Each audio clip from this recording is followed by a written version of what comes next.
માગો વિષ્ણુ આપે તે જય દ્વારકાધીશ મિત્રો અને ગુડ મોર્નિંગ. હમણાં તો જો કે આપણી મોર્નિંગ છે ને 5 વાગે 5:30 વાગે થઈ જાય, કેમ કે એક બાજુ આવી ભીડ, એક બાજુ કોઈ મજૂર જડે નહીં, એક બાજુ છે ને વરસાદનો ડમડમ.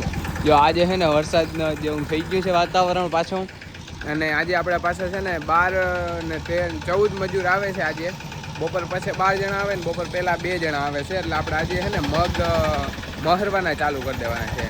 બાપુ જાય છે સનેડો લઈ, એના ટાણા મજૂરને પાણીની ડ્રમ, અને અત્યારે મેં એમ બાપ દીકરા જો આ પતરા ઢાંક્યા, કેમ કે છે ને પછી છાંટા આવે ને તો વાંથી પુગાય નહીં. જે ફરતી ફ્રેમ મારવાની બાકી છે. આપણે આ ફરતો જે કાગળ આવી છે માથે તરફાર આવી છે, એટલે હજી પ્રોસેસ ઘણી બાકી છે એકચ્યુઅલીમાં. અને મારે જવું છે વાડીએ. આજે આપણે મગ હારવાના છે, અને કાલે આપણે રાતે જીસીબી આવ્યું હતું, બટ આપણે છે ને થોડાકમાં નાલી નથી ખોદાય એમ, એટલે ત્યાં ત્રોટા ફોડવા પડે છે.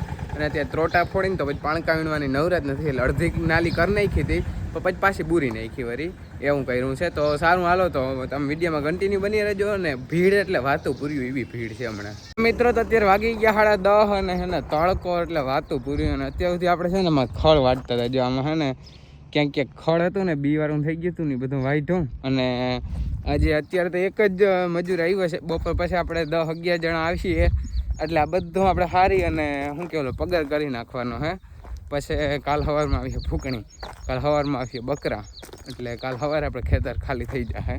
અને તડકો એટલે વાતું પૂર્યું એવો હે ભાઈ. મિત્રો તો અત્યારે કામની બાકા ઝીકી બોલે છે, કેમ કે અત્યારે અમે જમીન હજી 1:30 વાગ્યો હતા, ફૂલ આદર થઈ ગયો. જોઈ શકો આ બાજુ છે ને ફૂલ અંધાર થઈ ગયું છે. અને બાપુ બસ મજૂર તેડવા ગયા છે, અને ટ્રેક્ટર આવી ગયું છે. જો આટલું ભેગું કર્યું એટલું મહરી નાખ્યા આગળ ટ્રેક્ટર. અને હમણાં 10-11 જણા મજૂર આવી જાય એટલે ફટોફટ હારવા માંડે. ભગવાનને કંઈ ખાલી 2-3 કલાક વરસાદ ના આવે એટલે આપણું કામ કમ્પ્લીટ થઈ જાય. જો કે આમ વરસાદ જોતો જ નથી, કેમ કે ઘણા બધા ખેડૂત મિત્રોને આવી જ રીતના પાથરે પડ્યું. અને આ વર્ષ આના ઉપર મેં આવ્યો ને એટલે બધા મગ છે ને ઉગી જાય ને એટલે લાખો રૂપિયાની નુકસાની જાય ખેડૂતને. અને આ વસ્તુ છે ને ખેડૂત સિવાય બીજું કોઈ છે ને સમજી ના શકે, કોઈ વેપારી ના સમજી શકે કે કોઈ નોકરિયાત ના સમજી શકે. એટલે છે ને ભગવાનને કંઈક બસ ખાલી ખેડૂતને 10 દિવસનો ટાઈમ દે ને એટલે ખેડૂત બધા છે ને પોતાનું કામ સાચવી લે. મિત્રો અત્યારે ફૂલ પવન આવે, આમ જોઈ શકો તમે. ઓહો, મિની વાવાઝોડું. જો આ બાજુ ફૂલ આ ગયું છે, આ બાજુથી આવે છે.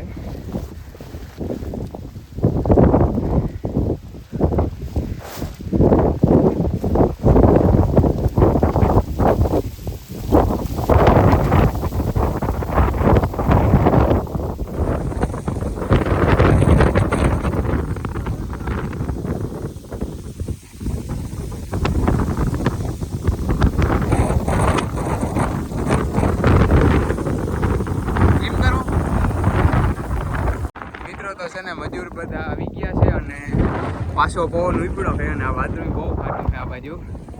હવે ભગવાનને ભરવાનું છે કે થાય, બાકી આજે તો ભારી ગઈ રહ્યો. હવે માંડ તાલપત્રી, અવળી તાલપત્રી ઉપડે નહીં. બીજી જણા માર નાખીને પવનની પકડી. અને જો ઓલી બાજુ વાં કંઈક છે ને હૈગું છે, આ પવનનું રોકાતું નથી, અને ફૂલ પવન છે ને અત્યારે ચાલુ છે. તમને અવાજ આવતો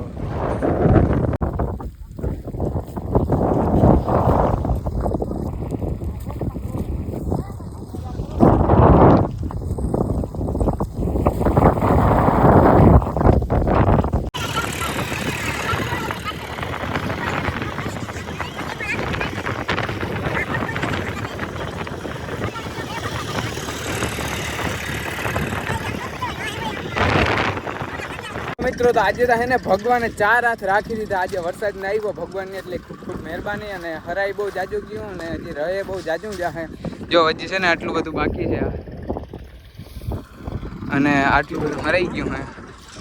અને આપણા વીઆઈપી મજૂર પણ આવી ગયા હે અત્યારે. વીઆઈપી મજૂર ક્યાં? આપણે આતા બોલાવે ભાઈ.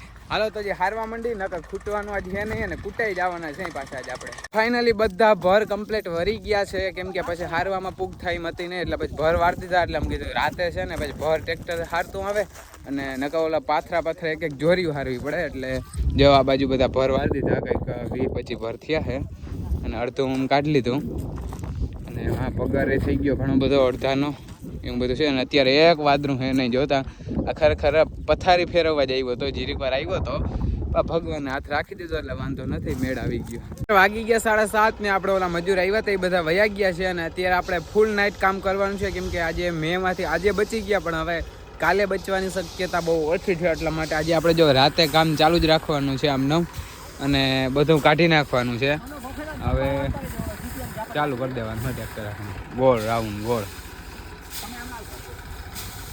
તો અત્યારે વાગી ગયા છે 11 અને મસ્ત જો આવી ફટોફટ નાહી અને ખાધું હે, ભૂખ લાગી હતી બહુ એટલે બહુ. અને બસ હવે અત્યારે સુઈ જાઉં, સવારમાં પાછું વહેલું જવાનું છે વહેલું એટલે જો કે આમ ટાણે. અને આજ તો જો કે આપણે રહી ગયા અને કાલે નક્કી નહીં આપણો વારો આવી પણ જાય એટલે હજી 10 થી 11 ભર આપણે બાકી છે પીલવાના, પછી એ પગાર કરવાનો છે ને પછી ફૂંકણી નાખવાની છે. સારું હાલો તો અત્યારે આપણે બહુ થાકી ગયા એટલે સુઈ જવામાં છે અત્યારે આપણે.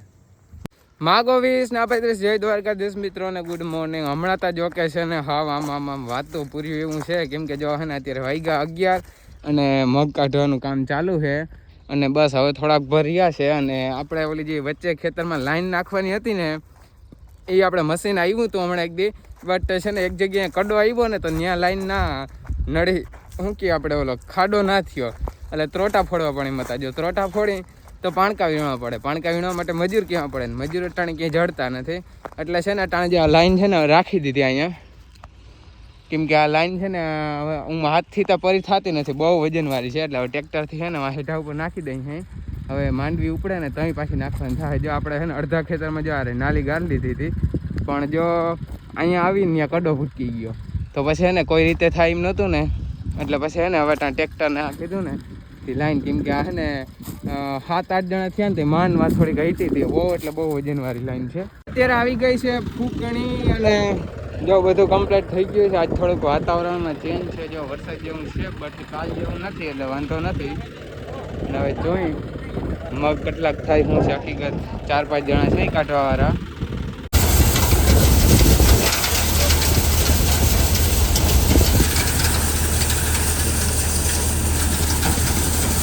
હાલો મિત્રો તો આપણે છે ને માન કરી અને મગ કાઢી લીધા છે ફાઇનલી. મગ કાઢી લીધા, એક ટોળી ઘેર વહી ગઈ માથે બાજકા ભરાણા બહુ સારા 12-13 વીઘે થયા શું કે. અને બસ જો આપણે છે ને વાઘ આવ્યું છે આ બધું ફળ છે ને ખાઈ જાય અને આગળ જો આ આપણે બધું હલગાવી નાખવાનું છે અને હેર જો આજુ ચેડી પાસે એટલે વરસાદ આવી જાય અને તરફર બરફર બધું હકેલી લઈ હમણાં બાકી થઈ જાય નવરા. હવે હાલો મિત્રો ખરું બધું થઈ ગયું ચોખ્ખું અને બસ જો આ બધું છે ને હલગાવી નાખ્યું આપણે એટલે અહીંયા આખું ખેતર થઈ જાય આજે ખાલી. જોયું ને આગ લાગી ભાઈ, ઊભા મગમાં લાગી આગ મિત્રો, જોઈ શકો છો. હવે આ આગ કાબુમાં કોઈ રીતે રહેતી નથી.